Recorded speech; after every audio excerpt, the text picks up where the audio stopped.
Good morning. From the Heart, our morning daily devotional.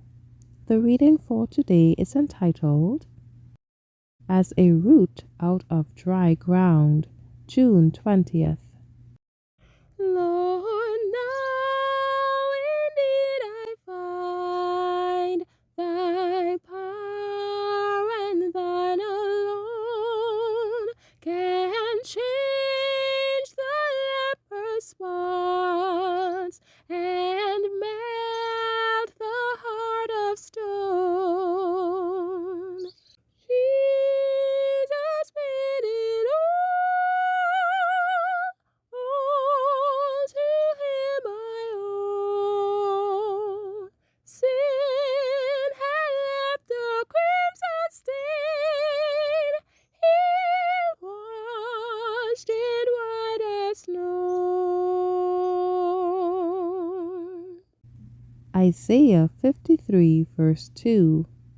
For he shall grow up before him as a tender plant, as a root out of a dry ground.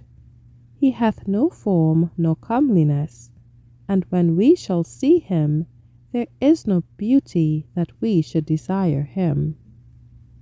The people of Jesus' day could not see, beneath the disguise of humility, the glory of the Son of God. He was despised and rejected of men, a man of sorrows and acquainted with grief. He was to them as a root out of dry ground, with no form nor comeliness that they should desire him. Christ reached the people where they were. He presented the plain truth to their minds in the most forcible and simple language. The humble poor, the most unlearned, could comprehend through faith in him the most exalted truths of God. No one needed to consult the learned doctors as to his meaning.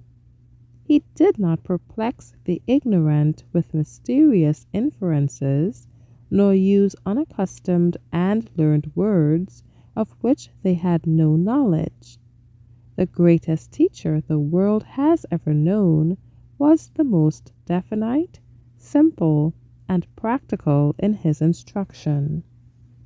While priests and rabbis were assuring themselves of their competency to teach the people and to cope even with the Son of God in expounding doctrine, he charged them with ignorance of the Scriptures or the power of God. It is not learning of the world's greatest persons that opens the mysteries of the plan of redemption. The priests and rabbis had studied the prophecies, but they failed to discover the precious proofs of the Messiah's advent, of the manner of his coming, of his mission and character. Those who claimed to be worthy of confidence because of their wisdom, did not perceive that Christ was the Prince of Life. The rabbis looked with suspicion and contempt upon everything that did not bear the appearance of worldly wisdom, national exaltation, and religious exclusiveness. But the mission of Jesus was to oppose these very evils, to correct these erroneous views, and to work a reformation in faith and morals. He attracted attention to purity of life, to humility of spirit, and to devotion to God and his cause without hope of worldly honor or reward. He rejoiced in spirit as he beheld the poor of this world eagerly accepting the precious message which he brought. He looked up to heaven and said, I thank thee, O Father, Lord of heaven and earth, because thou hast hid these things from the wise and prudent, and hast revealed them unto babes. Thank you for listening. Shalom.